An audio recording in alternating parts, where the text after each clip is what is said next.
Yes. Akatabo ka Lucifer Nation kafulumize gulire. Akatabo ka Lucifer Nation kafulumize gulire uliriza. Kagamba ndi wayogedde ku kisitu twasanyuse nnyo weewale kwogera ku kisitu naye si yekka waliyo omwana muwala gwe bayita Sham Lips naye yafulumya akatambi oba yafulumya obutambi era olupapula lwa Lucifer Times lugambe nti nno Kabaka Penge n'oyo mwogereko bano abaana bengenda okwogerako omuntu gwengenda okwogerako ne w'amaanyi ku TikTok era be bamu ku personages etulina ku TikTok nga bekolera amanya baba bagakola abakyade nga gye bali established already ku TikTok. Inze gwe mulaba TikTok yannema. Lwaki TikTok eno yannema? Lwa personalities ennasangayo eyo nengamba wano sijja kubeerawo nga osanga omwana mu kiyumba ky'omuwalabu nakota toyi n'atuula nakota essimu n'atuula ku toyi n'awanda nagamba ne platform si nnungi raze yannema TikTok. Anyways mu TikTok omwo mulimu abantu bennajjanga ndaba n'omuwuliza logamba hey kale bambi ne lumumba mpita ayita ku TikTok okwo ekintu ekyampeera ddala amaanyi ogitya ne ngamba bano banibanga ate balalamuko nga si ba mulembe gwange banga bajjenzi ne mbawuliriza bajjenzi abamu ku bajjenzi mwalimu mwana mulenzi gwe bayita Sefuko oyo lumumba ntudde ku terofayina gaggadde TV Lucifer n'atwanjulira ekijujjulu kye akyanjulira ku TV ya Shalom 256 wano yamunywegera bulungi nnyo ng'ensi eraba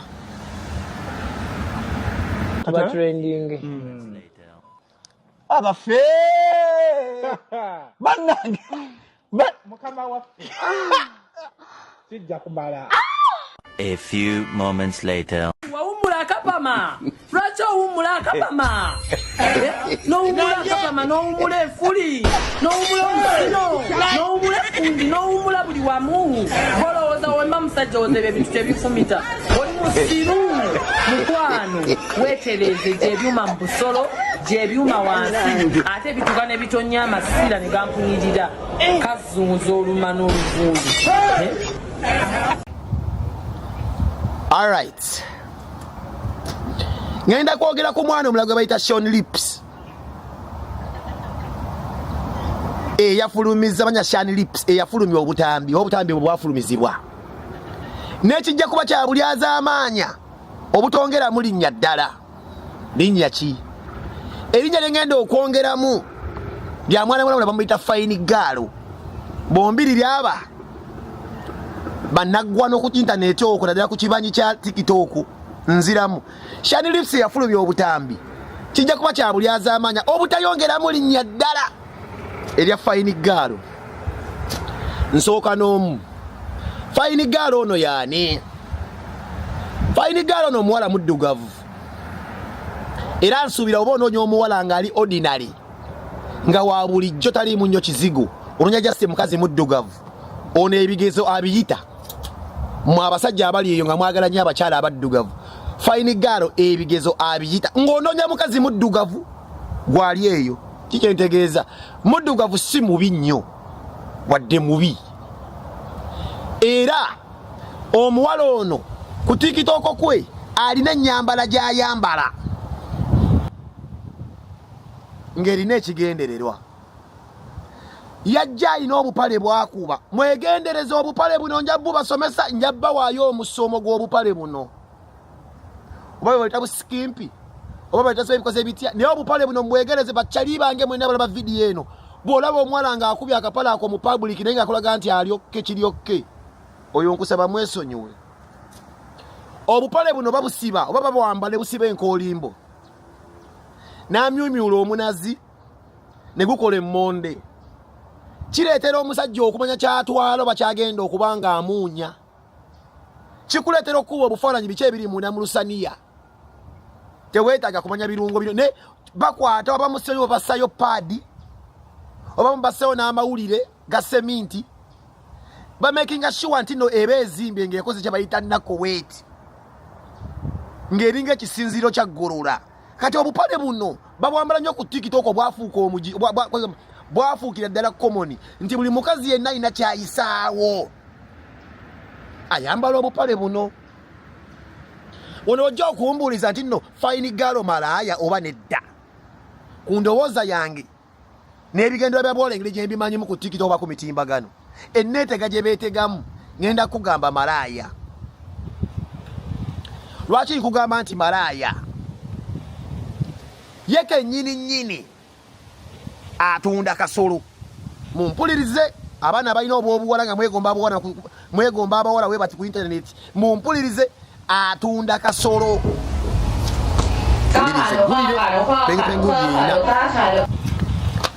atunda akasolo nti amanyi banne ku duniya kuno ng'abagagga bajja ne babazina mu kabina ng'omugagga ajja kujja akuzine mu kabina akugyeyo akasolo akakuteeke mu kamwa process eyo oba ekintu ekyo kyakajja ne bakiyita muzine omuliisa amazi uliriza bakiyita muzine omuliisa amazi era ng'ennaku zino omwana ow'obuwala okuzina mu kapama ze sente nnyingi okusinga gwe bazinye emmana mumpulirize emmana kati si ya bbeeyi nnyo nga gwe bazinye amabina era muzine omuliisa amazi ye sisitimu kati eriwo abola gye bejjumbiddemu era njagala omuwulirize amanyi ne sente ze babawa ng'oli bamuzina ne muttako n'apama ne bamuliisa bbi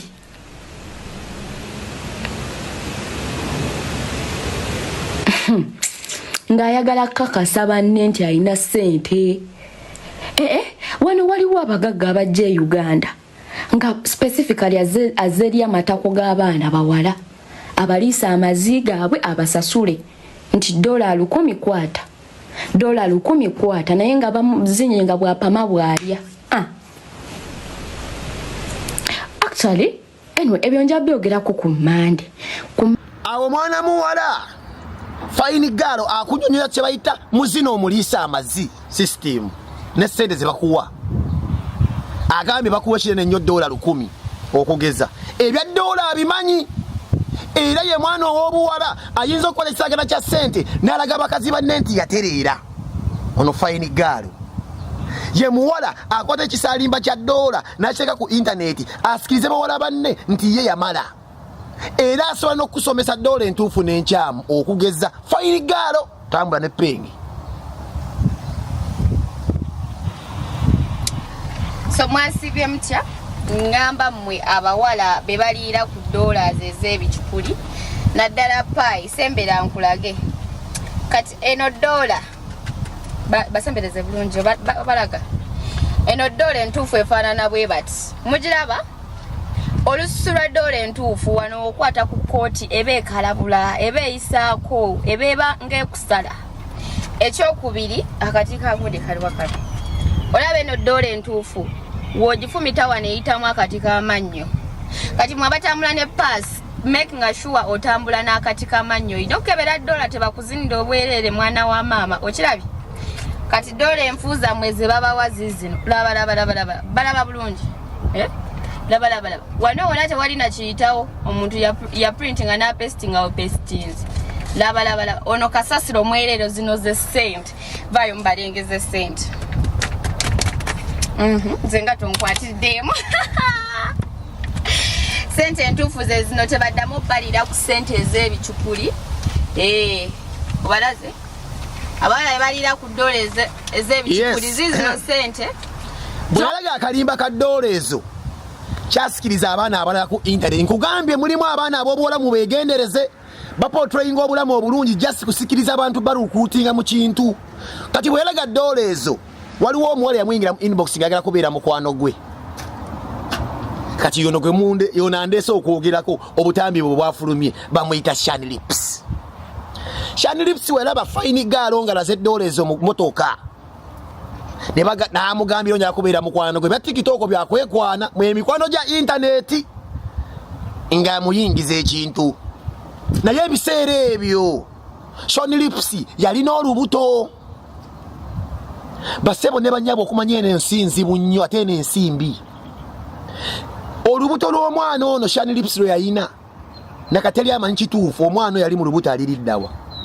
abamu bagamba yafa abala bagamba yalwejjiramu naye era mu intaneti yawuguuma nga bagamba nti bw'aba yalujjamu omwana ono Shani Lips mutemu nnyo kuba omwana yali akuze olubuto mulaba lwali lunene ne bw'aba omwana yamufaako kibi nnyo kati teri amanyi oba omwana yafa bufi oba olubuto baalujjamu era teri amanyi makwate ku lubuto lwalimu ku mwana yali mu lubuto lwa Shani Lips. Shani Lips ng'afunye ebizibu byebyo amaze okujjamu olubuto bw'omwana afudde ng'agenda asaba mukwano gwe akatiba nkoze nja nakulabye olaga $1 nyingiza mu kintu ng'era naye amugamba tandikirawo kati okubeera nga weetega ngenda sooka nkutwaleko ku Speak Hotel nkulambuza abagagga nze benkuba oli atulaze $1 kati ate ono omupya mukwano gwa mwebuuza okikola otya ng'amugamba jangu nkutwale ku Sheraton nkulage twetunda tutya biri ku TikTok. Shani Lips mukazi wattu akalimu akasooka ke yasooka okukola yalina boyfriend we era gwe mulabyawo ng'alina olubuto boyfriend we yasanyuka nnyo nga bambi omuwala alaba mukazi we agenda okukola olunaku lw'olusooka your first day at work era ku olwo balaga Shani Lips ng'akuute sefuliya bawe n'amufiriminga bulungi nnyo ng'akunaamiriza naye ng'ennyambala gy'ayambala sisuubira mbeera ayinza okufunayo omugagga naye kyeyalina bambi mu mutwe buninda kwambala just kakondo oba engatto nga ziriko heels yakunama bulungi nnyo n'akuuta esospaani naye ng'okukunama kuno oli fine girl yamugambye tandika okuyiga okwekunamya bw'otandika okukunaamiriza kijja kukuyamba mu kalimu kuba abagagga baagala nnyo embuzi naddala nga bagenda okuzina mu kabina bakuliisa amazi muzina omuliisa amazi sisitiimu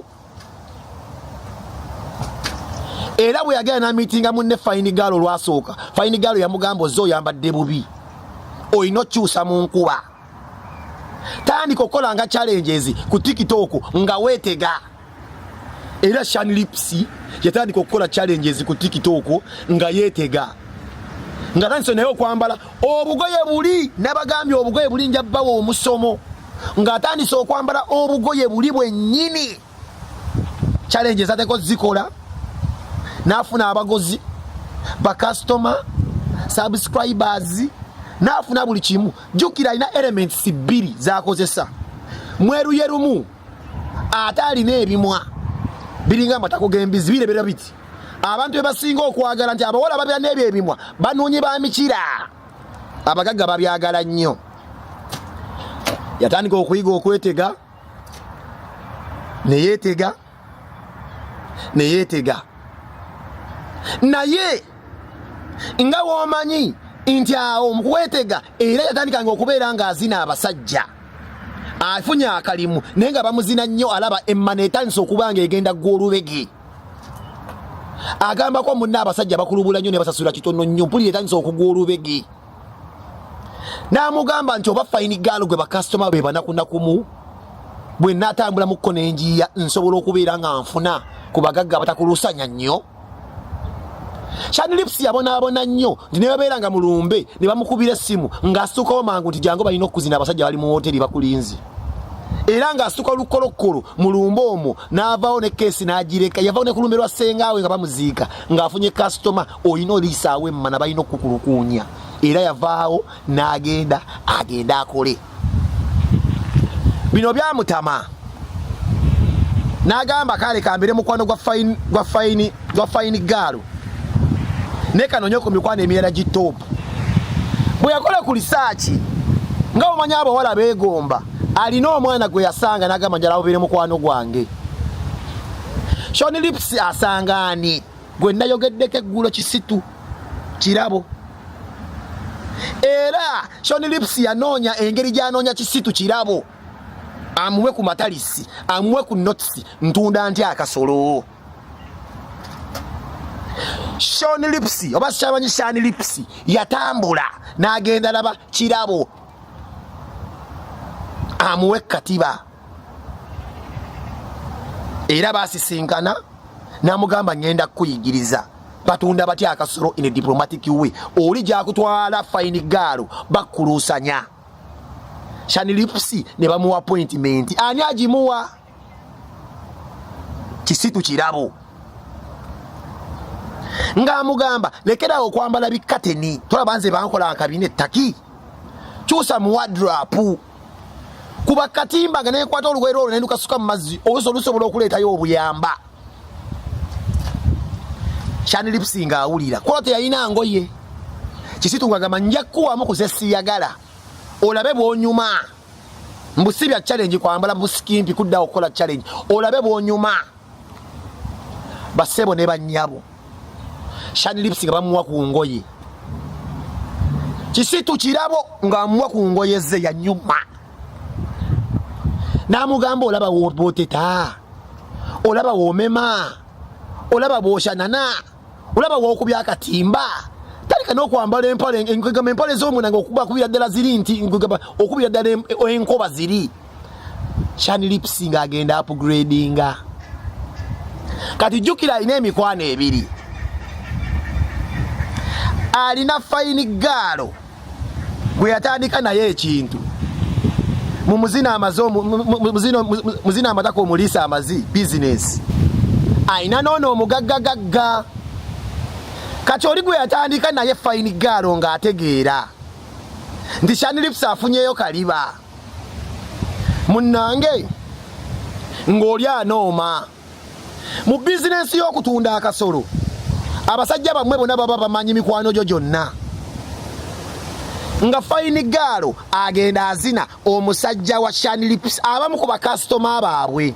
jukira bakasitoma baba bakuzina sometimes babeera babbaabo ono fine galo anooma ng'agenda ayingirira Shani Lips ng'azina omu ku basajja be era teyakyegana ku TikTok yayogera bw'ati njagala obuuza fine galo kati waliwo bwa fake friend obusingako okusula ne bba wa muno nga bba wa muno takimanyiko nze nali sinnamanya nti mumbuulize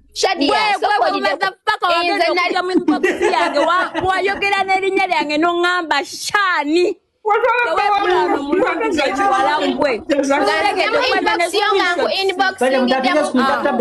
mugundi yabbaawo nga nku inboxing de mugundi yabbaawo Fine girl tukubulireko Shadia sikubeera nga yekubira nze neebaka ne gaayo nga simanyi n'omugamba mukazi wo tankube owulira nakubuuza mukazi n'omugamba ezo screenshot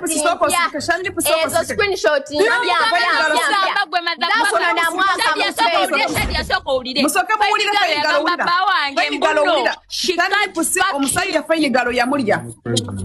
Shani omusajja bamulya katonda mukubuuza ekyo kibuuzo it's okay omusajja no kati nekirala omusajja mwennyini kati no kankubulire bawo ye yampa n'obutambi yandaga obutambi bwongandaga nga obuweereza abasajja abalala ye nga tabufunangako n'abumpeereza ate nampeereza n'obulala ng'azina muganda w'oyo omweru omulala gwe nali naye ku birthday ng'ali muzina n'abumpeereza naŋŋamba ali kwesasuza by'omukoze bingi mu nnyumba ye ng'akusuza agisasula n'abimpeereza sikulimba